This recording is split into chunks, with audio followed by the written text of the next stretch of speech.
Beowulf, Fit 13 in modern English. Then in the morning, as I have heard, there was many a warrior round the gift hall. Chiefs of the people came from far and near along the highways to see the marvel, the traces of the monster. His parting from life did not seem a cause for sorrow to any of the men who saw the trail of the inglorious one, how he, weary in spirit and vanquished in the fight, bore the tracks of his failing life away from thence, fated and fugitive, to the lake of the water demons. Then the water was boiling with blood, the frightful surge of the waves welled up, all mingled with hot gore, with sword blood. The death-doomed creature had hidden himself there, and then, deprived of joys, he gave up his life, his heathen soul in the fen refuge. There hell received him. Thence the older retainers turned back, and many a young man from the joyous journey, to ride boldly from the mere on their noble steeds. Then Beowulf's exploit was proclaimed. Many said that no other man, south or north, throughout the world, anywhere on this vast earth, was more excellent among shield-bearers under the expanse of heaven, or worthier of empire. Yet did they not at all decry their friend and lord, the gracious Hrothgar. He was a good king. Now and then the famous warriors made their bay horses gallop, run races where the country tracks seemed suitable, excellent in repute. At times, a thane of the king, a warrior filled with poetic eloquence, who remembered many lays, who recollected countless old traditions, framed a new story in words correctly linked. The man began to set forth with skill the deed of Beowulf, and fluently to tell a well-told tale, to weave together his words.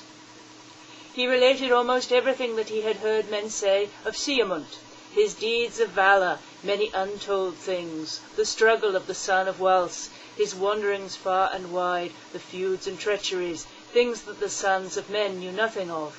But Fitela, who had been with him, knew them, since the uncle used to tell something of such a matter to his nephew, as they had always been friends in need in every struggle, and had felled with their swords many of the race of monsters. There arose no little fame to Siegmund after his death day, since he, hardy in battle, had killed the dragon, keeper of the hoard. Under the grey rock, he, son of a prince, ventured the perilous deed alone. Fitela was not with him. Yet it befell him that the sword pierced through the wondrous snake, so that it, the sterling blade, stuck in the rock. The dragon died a violent death. By valour had the warrior secured that he could enjoy the ring-hoard at his own will. The son of Wals loaded a sea-boat, bore the shining treasures into the bosom of the ship. The dragon was consumed in its heat.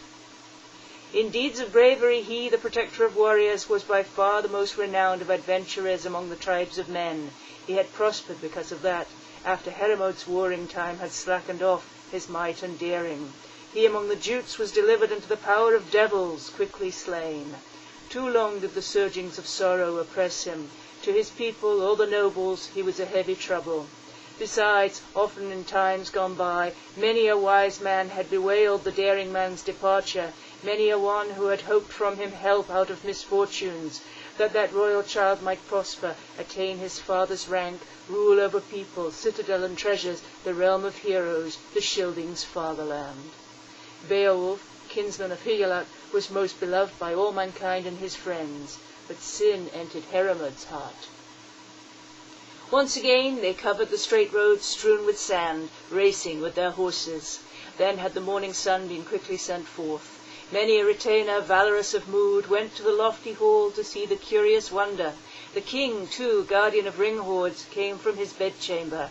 He, famed for noble qualities, advanced majestically with a great company, and his queen with him passed over the path to the mead-hall with a retinue of maidens.